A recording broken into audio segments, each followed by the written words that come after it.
Boa tarde, meus amigos. Boa tarde, minhas amigas. Nós estamos aqui na Sociedade de Estudos Espíritas Francisco de Assis, hoje, dia 15 de maio de 2026. E neste horário, das 16 horas, nós estudamos esta obra, Nos Bastidores da Obsessão, psicografia de Divaldo Pereira Franco, pelo espírito Manuel Filomeno de Miranda. Nós estamos estudando o capítulo 6 no anfiteatro. Hoje nós vamos começar a estudar o parágrafo 26, tá? Parágrafo 26 do capítulo 6 do anfiteatro. Mas antes de começarmos, vamos aqui elevar o nosso pensamento ao alto, ao nosso Pai Criador, a Jesus, o médico das almas, para agradecer, né, essa semana que nós tivemos, né? A semana já está acabando e está passando tão rápido, não é? Então, que Deus nos abençoe, que Deus nos fortaleça, que Deus nos ajude na nossa caminhada, que todos nós possamos, né, continuarmos nesse trabalho, né, de renovação que cabe a cada um de nós, que cada individualidade deve fazer o seu trabalho de renovação. Pedimos a bênção para a nossa família, para os nossos vizinhos, para os nossos amigos, e que todos, Senhor, possam ter forças, coragem para seguir em frente. Que Deus também abençoe e fortaleça todos os nossos irmãos que nesse momento estão passando por muitas dificuldades, nós sabemos que são muitos, né? Problemas de saúde, problemas emocionais, problemas financeiros, companheiros, né, que estão envolvidos nesse processo de lugares que estão sofrendo com a guerra, famílias enlutadas, né? Então, que Deus tenha piedade desses nossos irmãos, que eles possam ser esclarecidos, consolados, confortados. E também pedimos a Francisco de Assis, esse irmão tão querido, né? Está aqui aparecendo atrás de mim, numa fotozinha, né? Num retratinho, que ele possa nos envolver com a sua luz, com o seu amor, porque Francisco é o irmão amor, né? Tinha amor para com todos. E assim, Senhor, que possamos prosseguir. E assim te pedimos amorosamente que nos dê a permissão para iniciarmos o nosso estudo da tarde de hoje. Graças a Deus. Então vamos lá, né? Começar aqui. Estou me arrumando aqui porque daqui a pouco começa a entrar o russo aqui.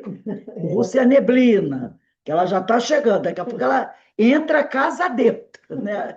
Ela entra casa dentro. Então vamos lá. Como eu falei, estamos no capítulo 6, no anfiteatro, no parágrafo 26.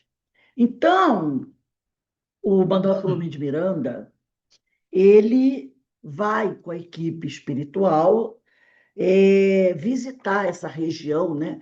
Esse local onde estão muitos espíritos sofridos. E chegando lá, né, o Guilherme, que estava com eles, aquele que tinha sido obsessor, né, da sua própria esposa, do pai, no caso, é, do outro companheiro que na vida passada tinha sido amante dela, né? E ele se suicidou por causa desse romance aí, e ele foi e atormentou essas pessoas, né? Atormentou muito. Agora, arrependido, já no processo buscando de reparação, né? Ele leva a equipe até o anfiteatro, onde está o doutor Teofrasto. Quer dizer, ele levou. No início ele não queria, não, né? Ele não queria ir, ele tinha medo. Mas a equipe mostrou para ele que era preciso ir até lá. E eles foram, né? E chegando lá, ele viu e reencontrou com o doutor Teofrasto. Eu vou começar no parágrafo anterior, que é o parágrafo 24, anterior não, o antepenúltimo, que é o 24, só para a gente pegar o clima. Diz assim: o prestito, quer dizer, o prestito bizarro, prestito é cortejo, o préstito, né? O préstito bizarro. o cortejo volteou por 3 vezes o picadeiro. Quer dizer, eles ficaram dando volta no picadeiro, assim, por 3 vezes. Picadeiro, porque o anfiteatro era como se fosse um circo, realmente. E se aquietou ao centro, transferindo-se o temível doutor Teofrasto, que é um mago das trevas, né? Para um palanque adredemente armado, com gestos vulgares e ridículos.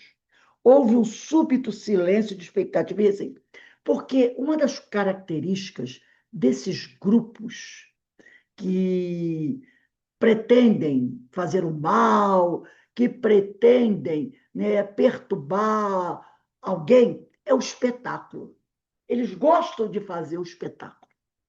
A gente até vê, às vezes, nessas certas religiões, quando o líder, né, o líder espiritual, pode ser um pastor, pode ser um padre, pode ser até um espiritualista, né, um espírita, que comanda esses grupos, vocês podem perceber.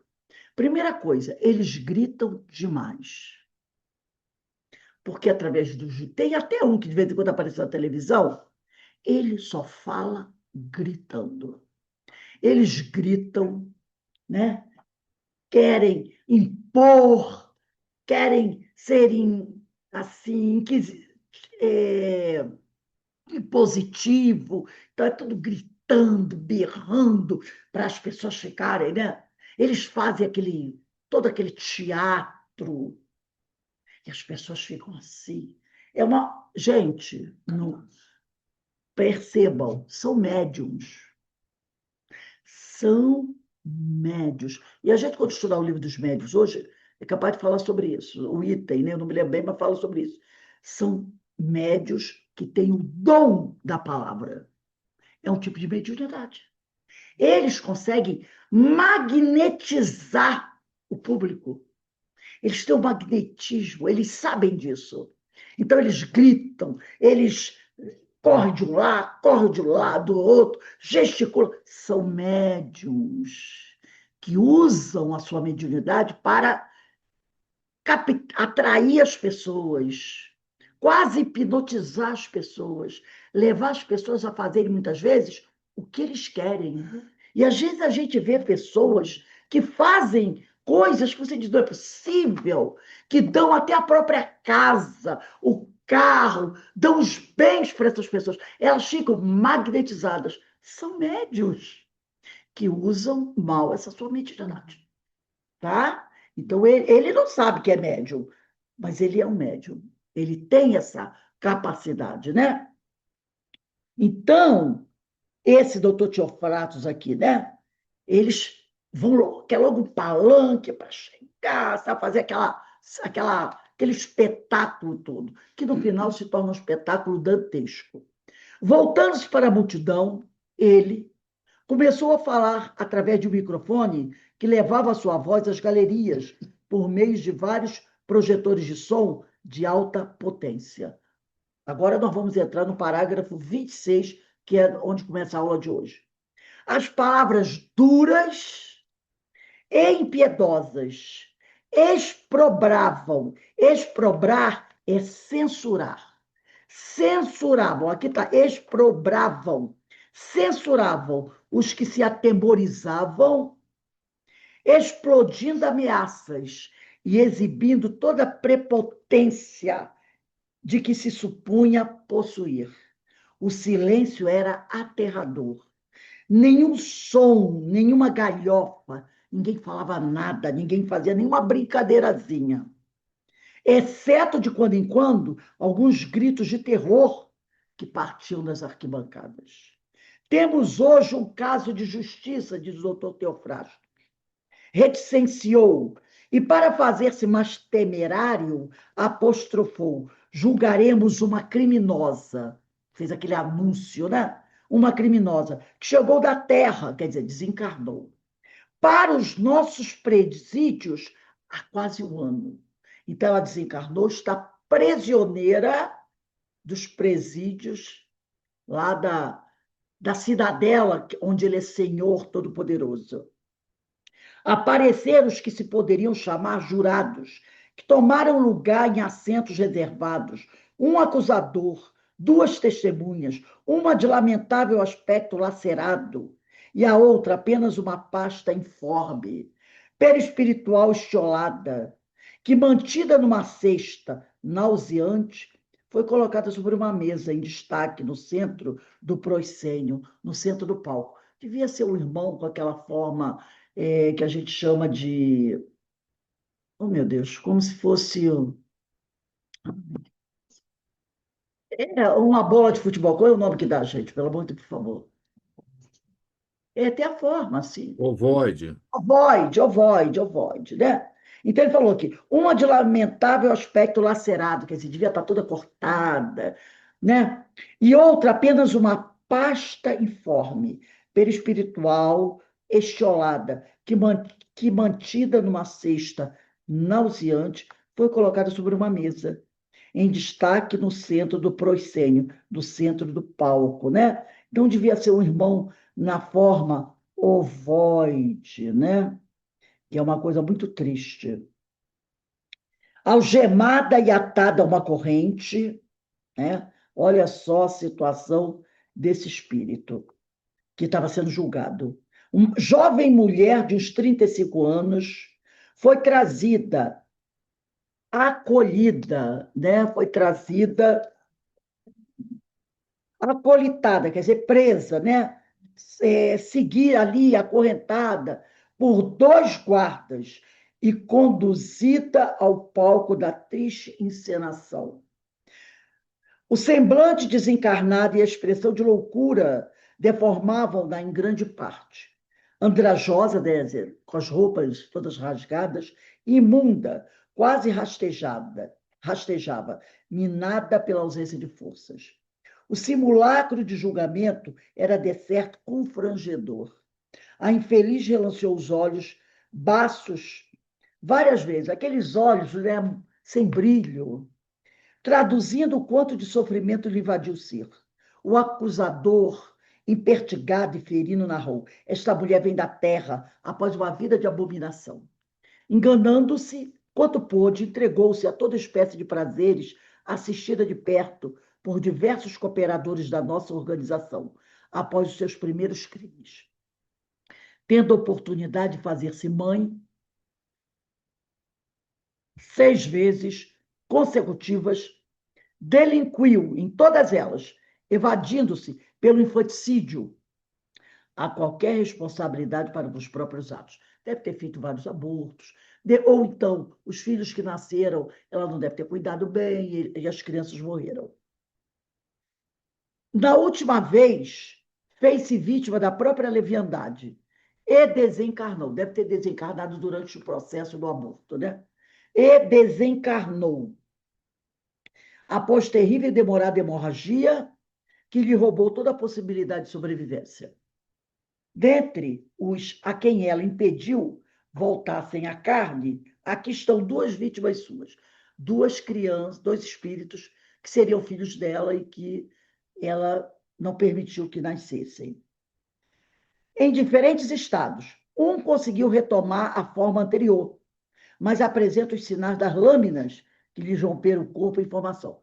Porque o processo do aborto, né, muitas vezes o médico ele vai cortando, né, o corpinho da criança, do feto. E aí o perispírito, quando esse chegou ao plano espiritual, ele trazia no perispírito as marcas das lâminas, né?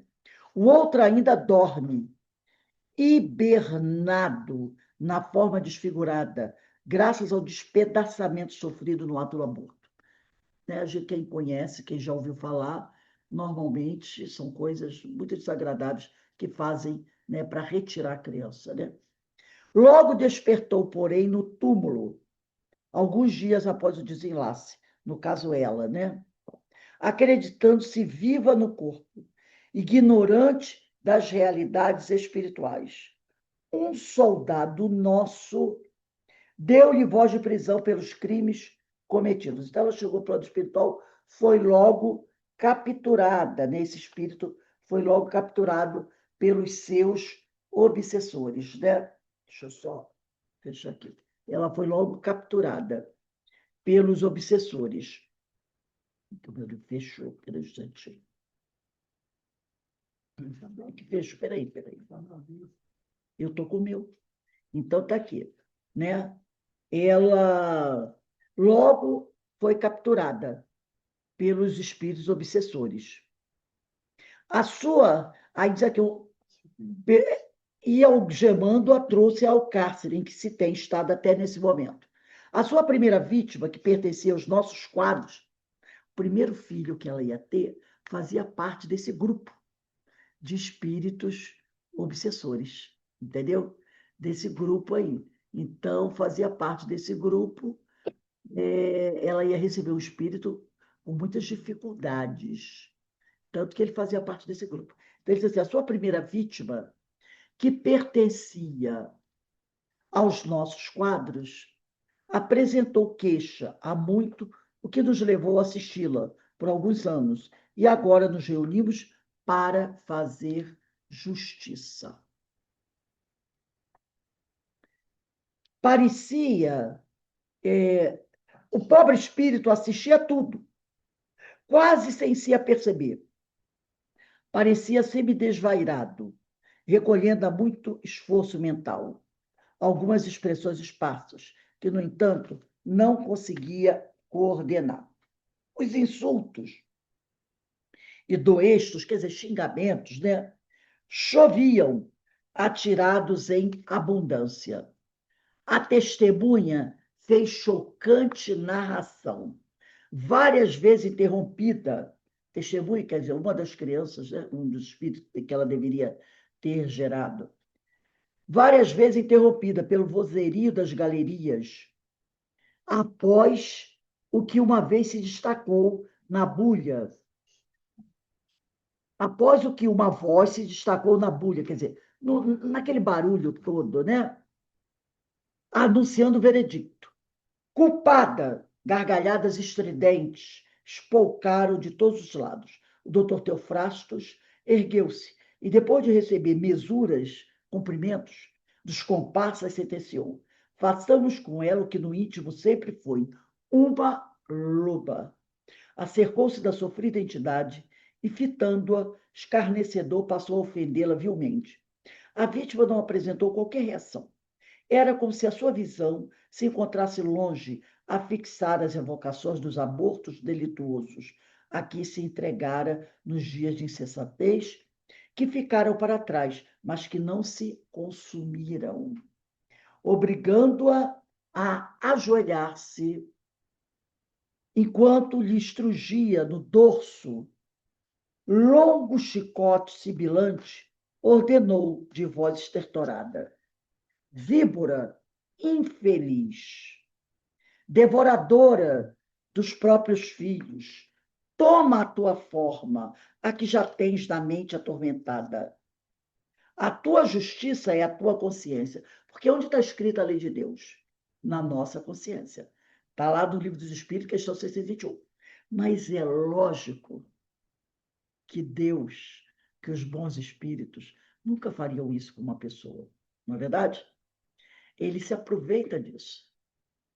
Porque jamais a gente vai imaginar Jesus, né, os bons espíritos, fazendo esse tipo de coisa com um espírito, por mais culpado que ele seja. E ele, sabendo disso, ele diz: a tua justiça é a tua consciência. Por quê? Ele sabe que a lei de Deus está na nossa consciência. Então, ele faz o quê? Ele a induz a isso, a se sentir culpada, porque ela sabe que cometeu um erro. A tua justiça é a tua consciência. Obedece, serpente famélica. A voz impregnada de pesadas vibrações deletérias e vigorosas dobrava os centros de parca resistência perispiritual da atormentada. E diante dos nossos olhos, ao comando do sicário cruel, que se utilizava de processos hipnóticos deprimentes. Então, ele se utilizava de processos hipnóticos deprimentes, atuava no subconsciente perispiritual, abarrotado de remorso da infanticida. Ela estava cheia de remorso. Então, ele atuava ali, né? Imprimindo-lhe a tragédia da mutação da forma, num horrendo fenômeno de licantropia dos mais lacerantes. Né? Então, ele se aproveitava do remorso dessa companheira para impingir a ela essa forma. E isso, no plano espiritual, gente, é mais comum do que se pensa. Inclusive, não é só no plano espiritual, não. No plano encarnado também. Vocês lembram daquela história da Bíblia? Se eu não me engano, é de Salomão, que ele ficou muitos anos, não é? Agindo como um animal. Ele estava encarnado. Aqui Acho que também é Nabucodonosor. é Nabucodonosor, não é isso? Nabucodonosor. Desculpe, é Nabucodonosor, sim. E aqui na Terra também, às vezes, esses obsessores terríveis também fazem pessoas encarnadas ficar assim. Então, não, isso não acontece só com desencarnado, não. Também com encarnados. Às vezes a gente vê certas coisas aí e a gente fica pensando, meu Deus, como é que a pessoa está agindo assim? Pode ser um processo obsessivo. Eu trouxe aqui um outro caso, deixa eu compartilhar aqui, do livro Nas Fronteiras da Loucura, psicografia de Valdo Pereira Franco, pelo espírito Manuel Filomeno de Miranda. É um outro caso aqui, deixa eu ver se é esse aqui. Ô, Rose, enquanto você abre aí, esse trecho lido agora, nesse livro Bastidores da Obsessão, é bem parecido com o livro Libertação também, né? Do Libertação, no livro Nas Fronteiras da Loucura, que nós Que é o vamos mesmo caso, na Libertação, parecidos, né? Esse é, foi dos Bastidores da Obsessão. Eu estou aqui, deixa eu ver se é esse mesmo. É. Eu estou aqui no livro agora, Nas Fronteiras da Loucura. Quem quiser anotar aí, capítulo 27. Aonde eu vou trazer também um caso semelhante a esse de obsessão, de deformação perispiritual por hipnotismo, magnetização. Então, traz aqui, nesse caso aqui, o Manuel Filomeno de Miranda vai começar a contar a história. E ele diz aqui: convidado a ocupar uma cadeira isolada, à frente do semicírculo onde todos nos sentávamos, o médio Jonas, de alguma forma habituado a esses labores, vai ter que pular um pouquinho, porque esse PDF aqui é meio problemático. Ele não é assim muito legal. Colocou-se, o médio Jonas, em atitude de concentração profunda. Nesse momento, deixa eu aumentar um pouquinho mais aqui. Vê se está dando para vocês enxergarem bem. Isso aqui, ó. Nesse momento, adentraram-se. Tá bom de ler? Que eu vou tentar aumentar mais um pouquinho. Peraí. Estou aumentando aqui um pouquinho, porque quem está com o celular fica meio difícil, né? Eu acho que agora tá dando para ver melhor, né? Nesse momento, adentraram-se dois cooperadores, trazendo em maca um espírito em estado desesperador. Com a forma perispiritual gravemente afetada, possuía caracteres simiescos, que esse nome estranho, simiescos, de avançada similitude com os chimpanzés. Olha aí, trazendo isso lá no plano espiritual, tá? Arfava, estorcegando adormecido, esse espírito. Colocado ao lado do médium, a exteriorização psíquica desse, em suave tom opalino, apareceu absorver as cargas escuras que envolviam a entidade. Então, o médium Jonas estava em estado de alterado de consciência e ele estava o quê? dobrado, tá? Desdobrado. E no plano espiritual desdobrado, trouxeram um espírito com caracteres simiescos, caracteres de macaco, de chimpanzé, que arfava, né, todo agitado, adormecido, colocado ao lado do médium, que estava exteriorizado de forma psíquica, né? E ele estava já no estado alterado de consciência. E o médium pareceu absorver as cargas escuras que envolviam a entidade, produzindo no instrumento humano estranha sensação de mal-estar. Então, o médium, quando começa a absorver a energia daquele espírito que estava com essa mutação, né, com seu perispírito alterado, a sua forma perispiritual alterada, esse espírito tinha uma carga deletéria muito grande. E o médium absorve essa energia dele e começa a se sentir mal. Subitamente, como se magneticamente atraído pela irradiação poderosa do encarnado, o sofredor lhe acoplou. Quer dizer, o espírito se sentiu atraído pela energia do médium. E aí, ó, ele se acoplou, né? Se ligou ao perispírito do médium, ajustando-se com imensa dificuldade e sofrimento no molde perispirítico, produzindo um fenômeno de transfiguração atormentada. Olha só o que aconteceu com o médium. Ele se ligou ao médium, o espírito, e o médium passou por uma transfiguração. O médium retratava fielmente o que experimentava o espírito, o qual, desse modo, fruía a oportunidade de ter algo amenizado as rudes aflições.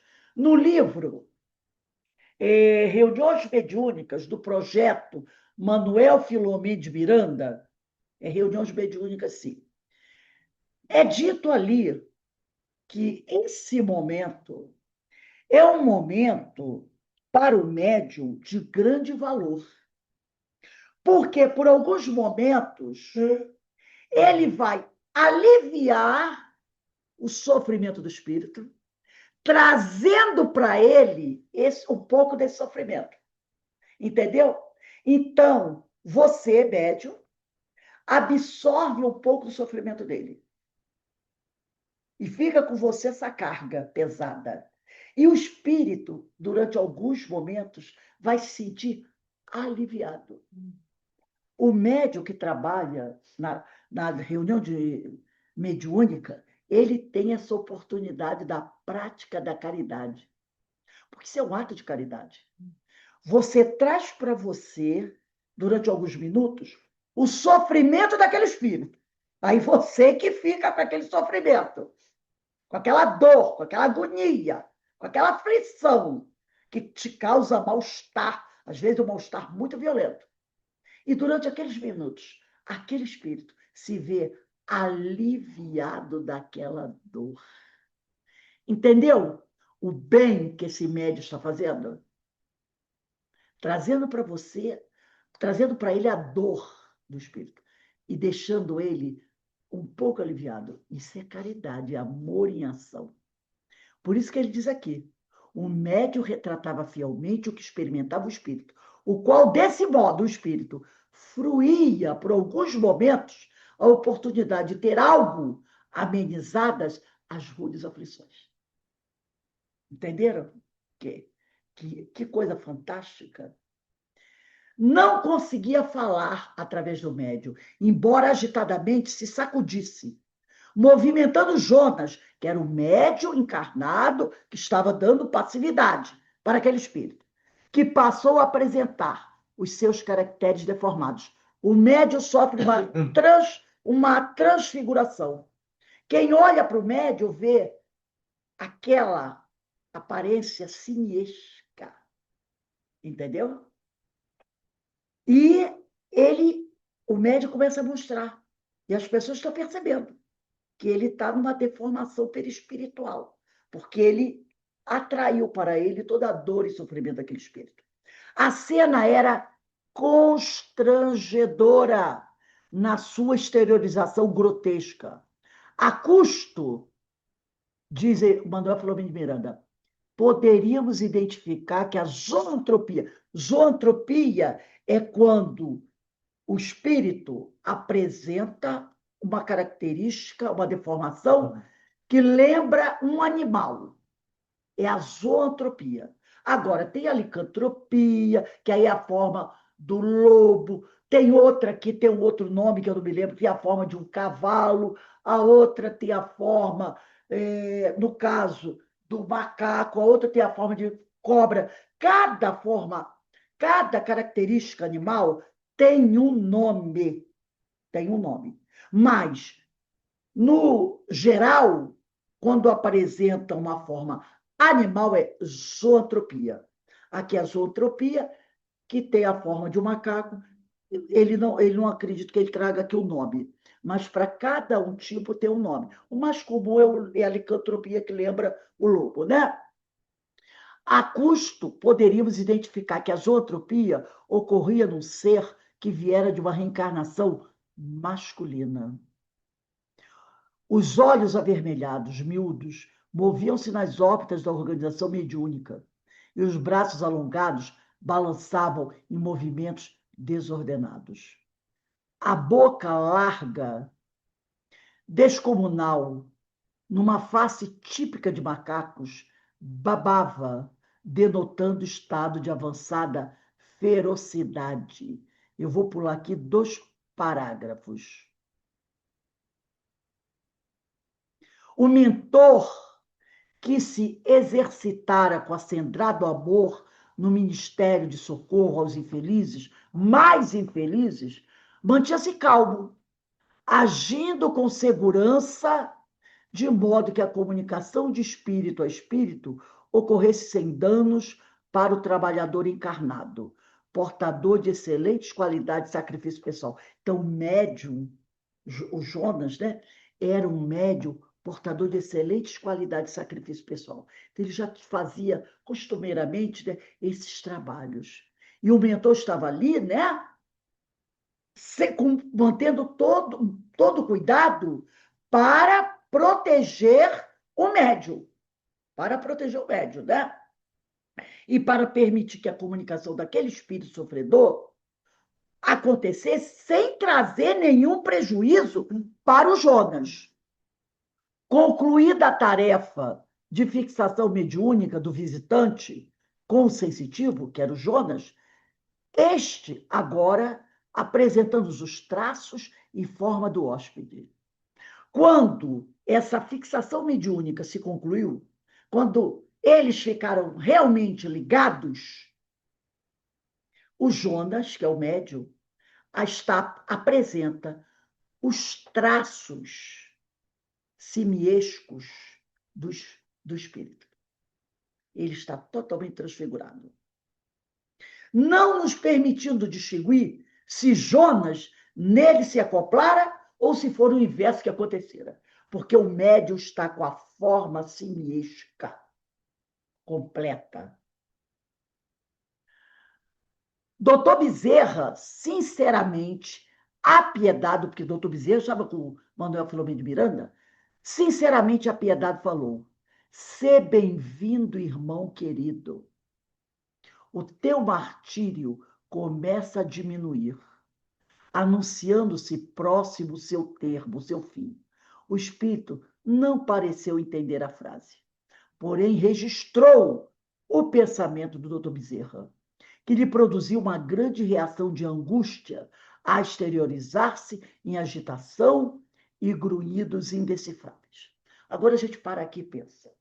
Estudamos isso ontem, falamos sobre isso ontem, no estudo do livro de Diversidade dos Carismas. A gente olha e diz assim: meu Deus, que coisa terrível. Que coisa terrível. Mas não podemos esquecer que tudo isso foi causado por ele mesmo. Somos nós que causamos essa tragédia em nós mesmos. Entendeu? Somos nós. Até Eu me lembrei agora, naquele caso que a gente estuda, no quarto caso. No quarto caso, Hermínio Miranda coloca isso. Tudo isso que esses irmãos, nos casos que ele trouxe, estão padecendo, foram causados por eles mesmos. Inclusive, ele traz alguns casos que ele diz assim: aqui não tem nem processo obsessivo. É a própria criatura que infelicita a ela mesma. Tudo isso que esse irmão está passando, essa deformação perispiritual, foi causado por ele mesmo. Começou com ele mesmo. Como diz o outro, não há quem culpar. Aí vem a grande dor. Você olha para um lado, você olha para o outro. Gente, eu quero distribuir a culpa. Eu quero apontar o dedo. Você que me causou isso. Foi... Não! Fomos nós mesmos que provocamos tudo isso aí. A causa está em nós.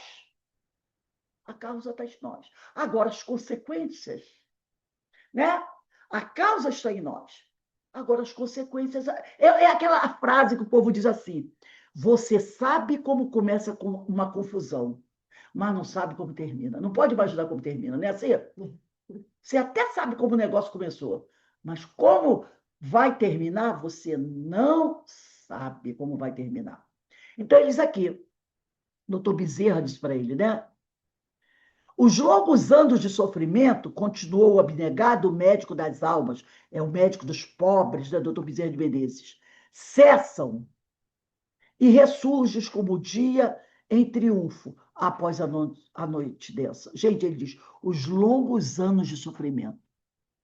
Esse irmão está nessa situação há séculos.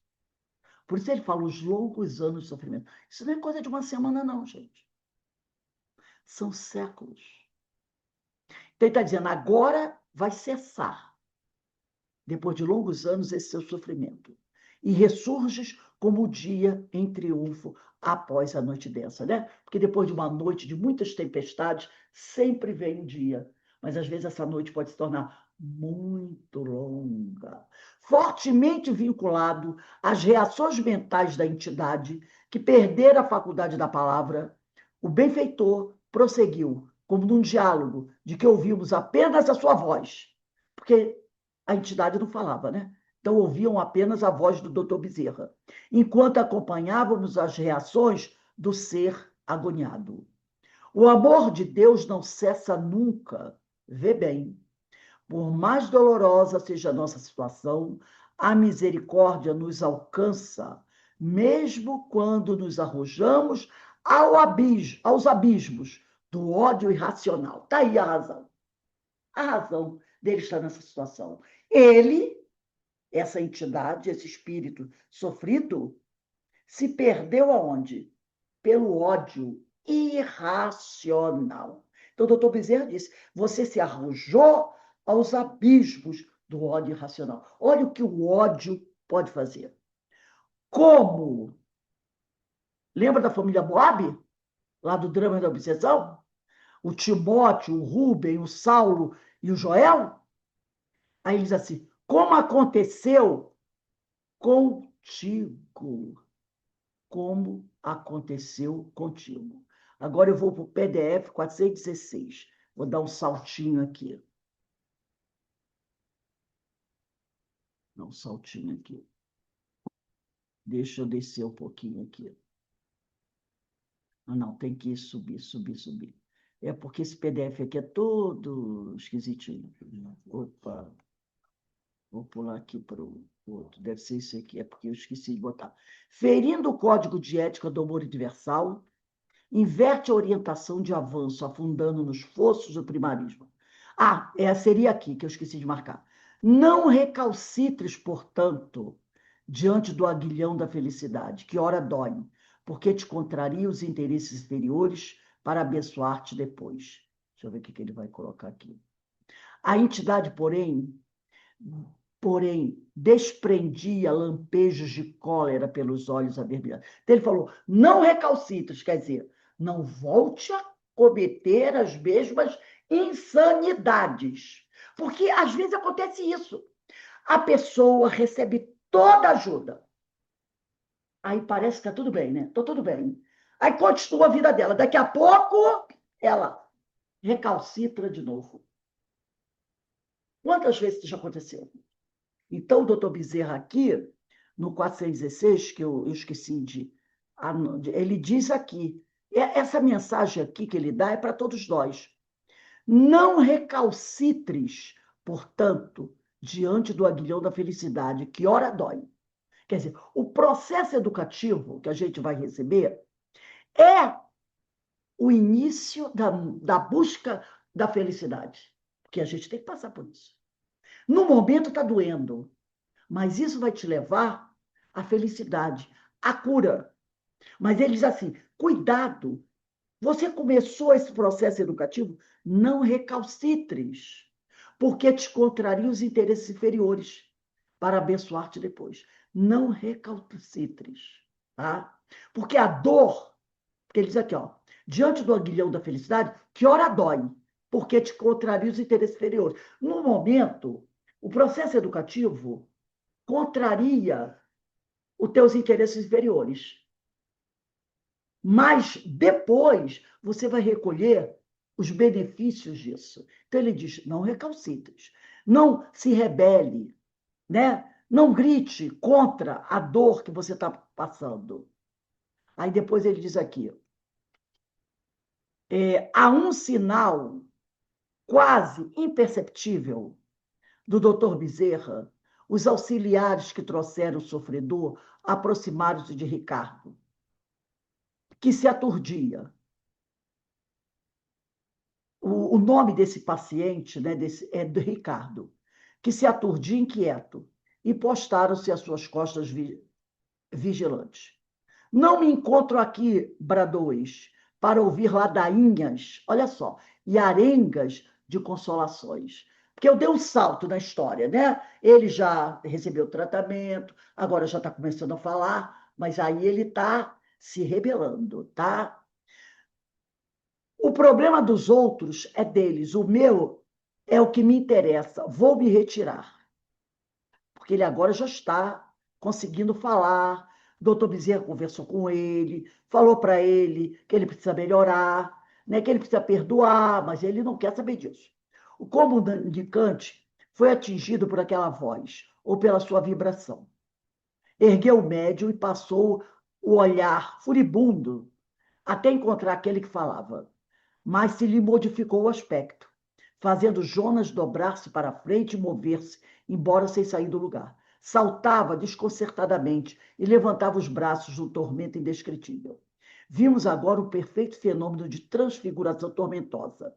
Porquanto sensitivo, desaparecera para dar lugar a um símile perfeito, de símio primitivo com avantajado porte. Então agora ele se transfigurou mesmo, parecendo um grande macaco. Não estivéssemos convenientemente preparados, e a cena rude, quão chocante,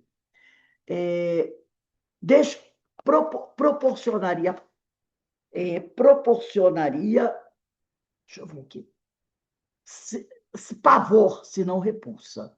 E tratava-se de um irmão que se arrojara do desespero, desfigurando-se, assumindo uma forma perispirítica dantesca. Ricardo sentiu a flechada do ódio do infeliz, que, se não estivesse submetido a seguro controle pelo mentor, ter-se-ia atirado sobre ele. Quis erguer-se para sair numa reação de autodefesa, no qual foi contido pelos assistentes cuidadosos e começou a debater-se. Porque agora ele já está também de frente com aquele a quem ele odeia, né? Que tem esse animal contra mim. Agora está ele e aquele foi trazido também aquele a quem ele odeia. Que tem esse animal contra mim? Interrogou assustado. Não tenho afinidade com essa classe de seres. A minha área de ação é outra. Deixa eu só ver se eu pulei alguma coisa que eu estou achando que está. Ah, deixa eu ver aqui. Ah, tá. Estou terminando. Porque o doutor Bezerra, aquele primeiro, né, que veio, ele com a forma animal, ele foi tratado, ele foi esclarecido, ele foi doutrinado, para ele poder voltar a ter condições de falar. E aí o doutor Bezerra vai dizer para ele que vão trazer também o outro que ele odeia, para ver se eles dois conseguem, né? Se, se acertar. Mas isso não consegue. Isso ele não consegue, né? E aí acontece esse fato, né? Quando um diz para o outro, que tem esse animal contra mim, interrogou assustado. Não tem afinidade com essa classe de seres. A minha área de atuação é outra. Esse animal, respondeu-lhe o mentor, Cordato, é um irmão nosso, que a tua incúria levou ao desespero. Creste injustiçado, no entanto, encontra-se ante os teus olhos uma das vítimas das tuas ações malévolas, em passado não muito distante. Supões-te, com direito, a desforço sobre Julinda, mas ouvida-te daqueles que deixastes tombados no caminho, enquanto prosseguias alucinado. Não tenho relacionamento com bichos, especialmente com esses que se entregaram aos falcões. Trabalho Falcões são um grupo de entidades perversas que trabalham mediante hipnose profunda, agindo nos centros periferísticos de modo a completar os fenômenos de zoantropia psíquica dos que lhe caem nas garras, tá? Vitimados pelo ódio. Então, trabalho noutro campo de justiçamento e não me recordo senão do mal que me fizeram. Então, aqui foi um agrediu o outro e acabou, né, tornando por imposição, como nós vimos o doutor Teofratos fazer, o outro adquirir essa forma perispiritual. Então, eles trouxeram aquele que levou o outro a essa situação para ele ver, olha só o que, que você fez. E ele está dizendo, não fiz nada, não. Isso aí é um animal. Mas foi ele que levou. Quer dizer, os dois ali têm culpa na história toda, né? Aí ele diz aqui, tanto ele diz assim, eu sou apenas um justiceiro e não me recordo senão do mal que me fizeram. Dizes bem, retrucou-lhe o amigo paciente, porque aqueles a quem ferimos ficam carpindo a dor que lhes impusemos, enquanto seguimos irresponsáveis, semeando novas aflições. Além disso, tu sentes que te encontras vinculado a ele. Não poderás, todavia, prosseguir, sem que lhe distendas as mãos, as mesmas que o empurraram ribanceira abaixo, né? Então, a gente vai aqui retornar para o livro Nos Bastidores da Obsessão. Eu trouxe esse caso aqui, né? É um caso muito interessante. Quem quiser pegar para ler, está lá no livro Nas Fronteiras da Loucura, no capítulo 27. São dois litigantes, né? Eles vêm século a século, tempo a tempo, cada vez um agredindo o outro, agredindo o outro, agredindo o outro, agredindo o outro. E um desses aí vai parar lá naquele grupo dos falcões que ele falou ali. Um grupo de espíritos treinados com essa técnica de zoantropia, de, através do hipnotismo, transformar a pessoa adquirindo essa forma, né, terrível. E o outro, que causou isso também nele, não quer saber. Não quer saber de perdoar, não quer saber de se movimentar. Então, eles continuam nessa luta, nessa guerra. Os dois. Os dois continuam. Né? E se digladiando. Aonde isso vai parar, tem que ler o capítulo. Eu só trouxe esse caso para a gente ver que essas situações tristes, elas continuam a acontecer no plano espiritual. E aqui na Terra também. Vocês já viram, né? Não estou dizendo que todos os casos são assim. Mas vocês já viram essas pessoas que estão por aí, tem um nome que dá, vivendo como animal, andando na rua. Eu vi outro caso de uma mulher. Eteia, né? Eteia, Eteia. Tem um nome aí que o pessoal dá, né? Tem gente que vive agora em cima de árvore, num buraco, se arrastando pelas ruas como cobra, fazendo coisas assim. Alguns você até pode achar, isso é gente querendo like na internet, né? Mas tem casos que você fica com a pulga atrás da orelha. Eu vi um caso, essa coitada até se deu mal, de uma mulher que ela vivia pelas ruas se arrastando, fingindo ser um cão. Fingindo ser um cão. E aí, ela anda pelas ruas do bairro que ela mora, se arrastando, como se fosse um cão. Só que, de repente, se aproximou dela um cachorro. Olha a situação. Um cachorro. Cachorro de rua. Vira-lata normalmente não é agressivo, né? Não é agressivo. Esse cão se aproximou. E quando ele se aproximou dela, ele a atacou. Ele atacou. E começou, sabe? Porque a gente sabe que o animal tem muita sensibilidade. O cão, ele tem muita sensibilidade. Ele atacou ferozmente. E aí ela tenta se libertar. E ele fica, sabe, agarrado com ela ali. E ela gritando. E ela estava vestida como se fosse um animal. E o animal vem andando.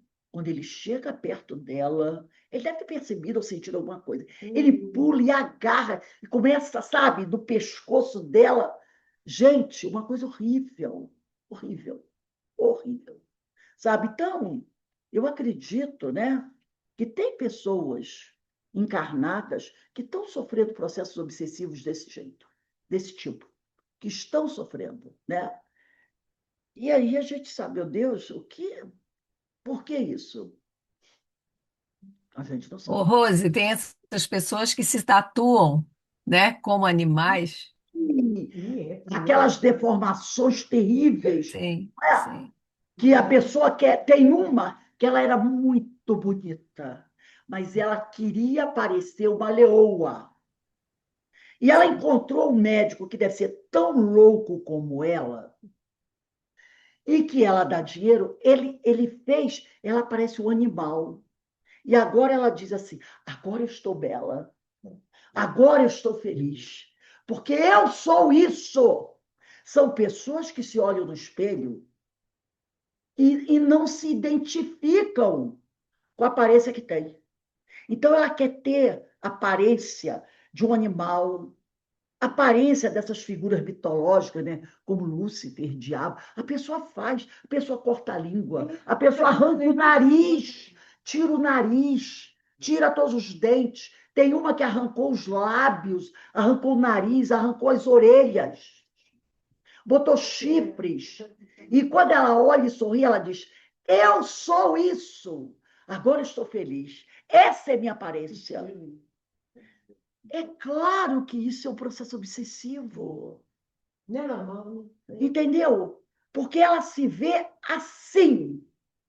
Então, ela quer ter aquela aparência que ela acha que é a dela. Porque o perispírito dela deve estar com aquela aparência. Então, ela quer aquela aparência. Mas quando ela se olha no espelho, ela vê um rosto diferente. Ela quer ter aquela forma perispiritual dela. Só que o perispírito dela está o quê? Deformado. Está deformado. Entendeu? Está deformado. Então, inúmeras pessoas. Uma vez eu fiz um trabalho no curso de André Luiz, onde nós trabalhamos isso. É muito triste. É muito triste. Muito triste. As pessoas fazendo esse tipo de coisa. E quando você vai olhar, eram jovens, bonitos, homens e mulheres belíssimos, que se deformaram totalmente e, né? E ali que ele se identifica. Agora, muito triste é quando eles caem em si. Já pensou? Não, E não. tem um que disse assim, ele caiu em si, casado com filhos, e ele disse: eu não consigo um emprego. Quem ele vai dar um emprego para uma pessoa assim? E aí ele começou um processo de fazer cirurgias, porque eu acho que ele caiu em si, né? Para tentar, mas alguns não dá mais. Que retira, arranca a orelha, arranca a sobrancelha, tem uns que tiram toda a órbita em torno dos olhos para ficar só o globo ocular. Tem gente que injeta um produto químico nos olhos para mudar a cor dos olhos e ficam cegos. Outros cortam. É uma coisa terrível. Gente, uma pessoa assim não pode estar normal. Não pode estar normal.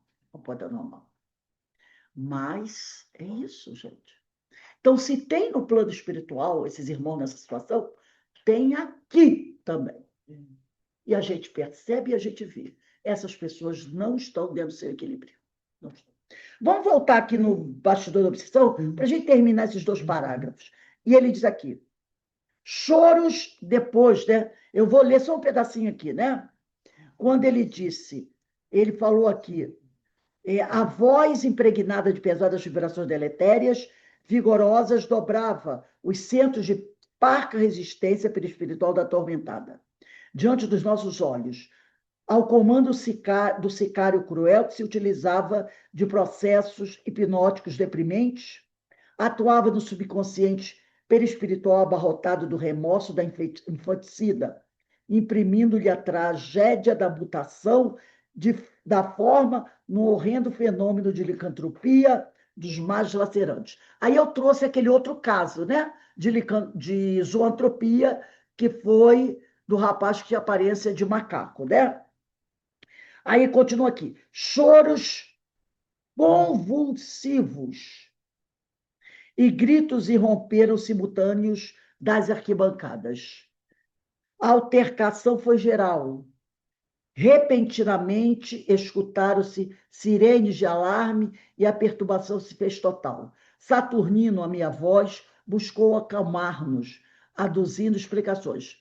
Saturnino é um amigo espiritual. A visão horrenda para todos nós produziu, em algumas centenas de reencarnados, aqui presentes, haviam reencarnados lá, aqui presentes, constringidos pelas forças obsessivas. É aqueles encarnados que, no desdobramento do sono, vão buscar esses locais com quem eles mantêm sintonia. Então, constringidos pelas forças obsessivas nas quais se encontram subjugados aos seus verdugos, choques muito profundos e violentos que os recambiaram inopinadamente ao corpo. Então, muitos deles, chocados com aquilo tudo, voltaram ao corpo físico. Abençoada ao corpo físico, ao corpo, abençoada cidadela de defesa que a vida nos concede para aprender e recomeçar. Então, muitos deles que estavam lá e que foram levados pelos seus obsessores, com aquela gritaria toda, com aquele choque de ver aquela mulher naquela situação virar uma loba, né? Ficaram tão assustados que voltaram ao corpo. E ele diz, bendito corpo, né? Que nos dá essa proteção, essa chance de voltar. Porque os desencarnados não tinham para onde ir. Os desencarnados que estavam lá, prisioneiros desses verdugos, não tinham para onde fugir. Agora, os desencarnados puderam fugir, voltando aos corpos, né? Despertarão, estremunhados, quer dizer, totalmente, né? Se sentindo mal.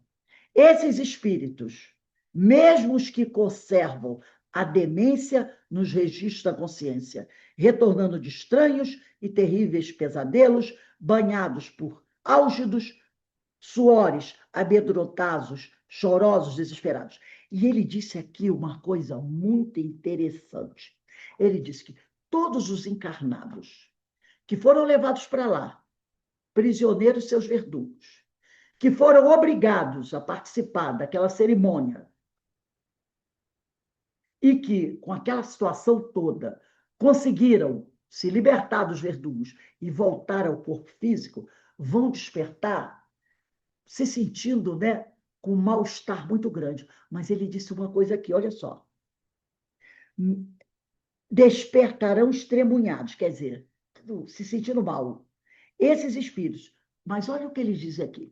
Mesmo os que conservam a demência nos registros da consciência.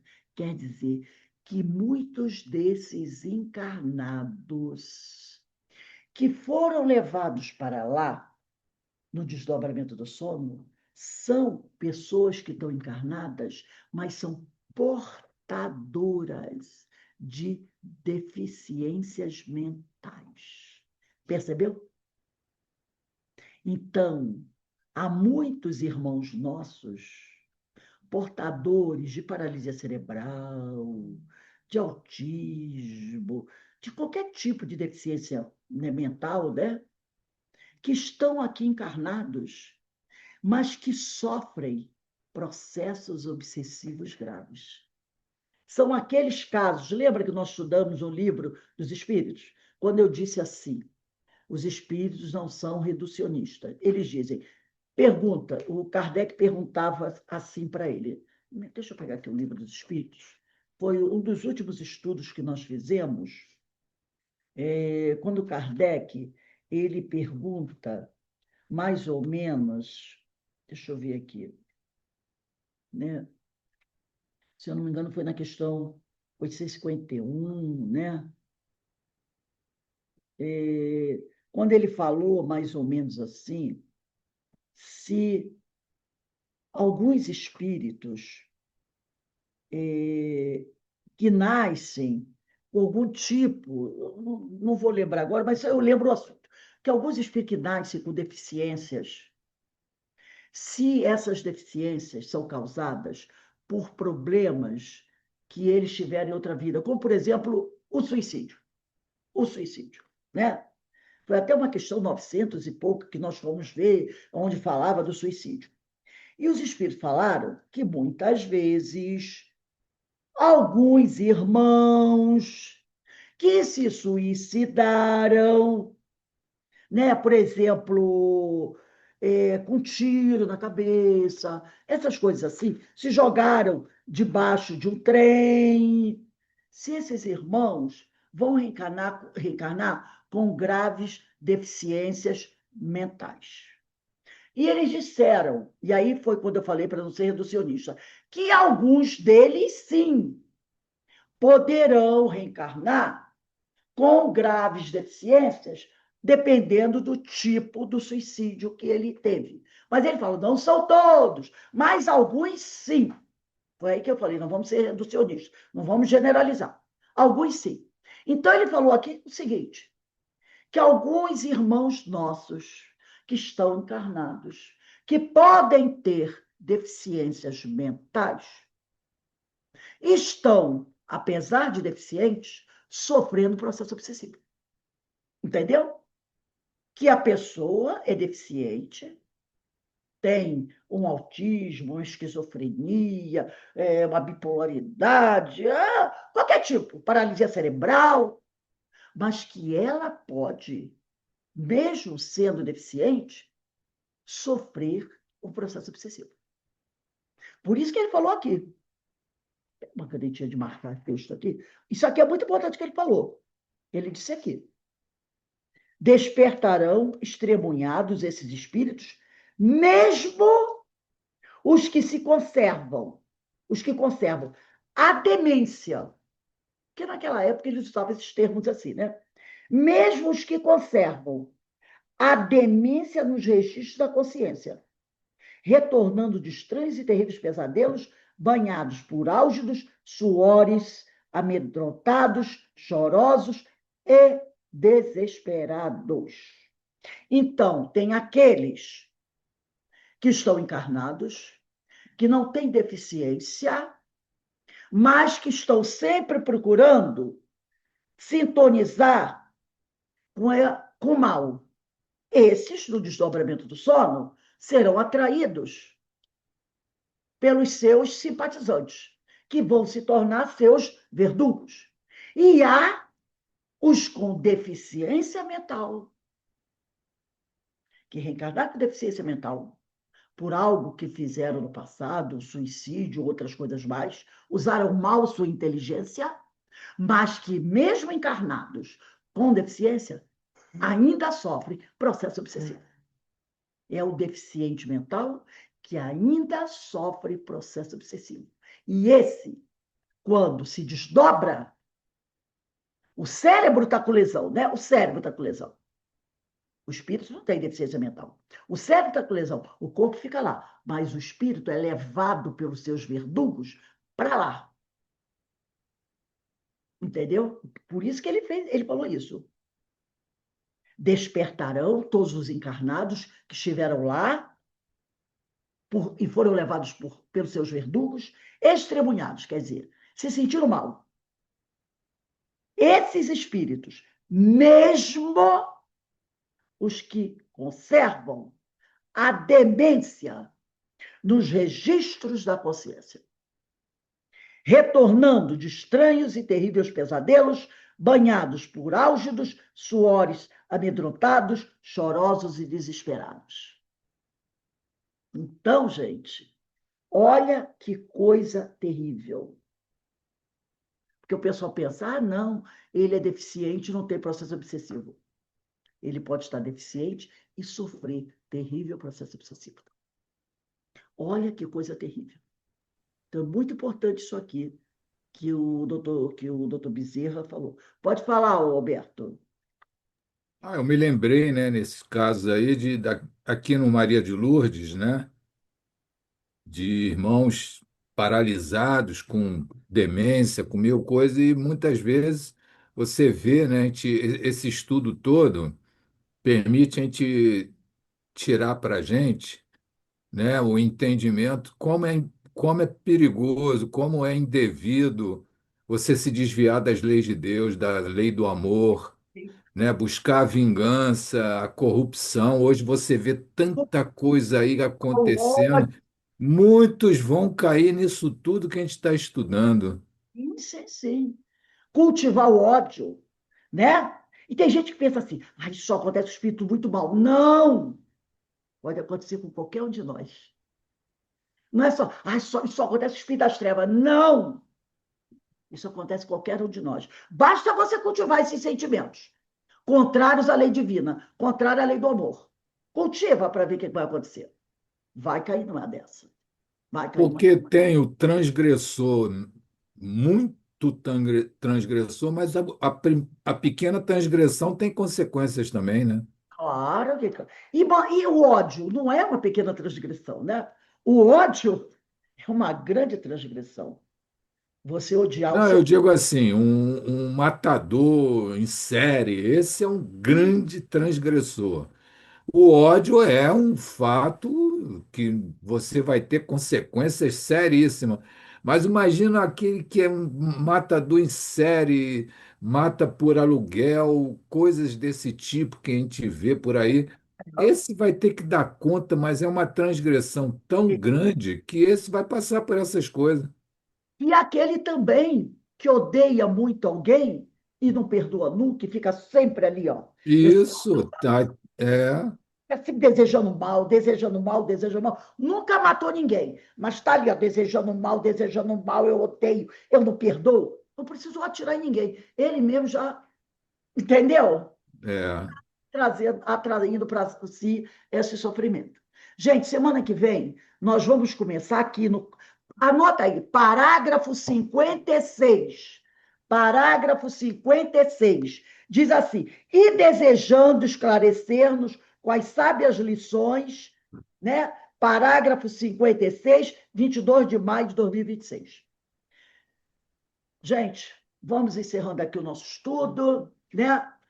Agradecendo a Deus, agradecendo a Jesus, esses ensinamentos que é um alerta para todos nós, para a gente começar a revisar nossos conceitos, nossas atitudes, tá? É um alerta para todos nós. Que o Senhor nos abençoe, que o Senhor nos fortaleça e nos ampare sempre. Eu vou dar uma paradinha aqui. Quando for, assim que eu terminar de converter, por volta de 5h30, 5h35, a gente retorna para o estudo do livro dos médiuns, tá bom? Um beijo no coração de todos.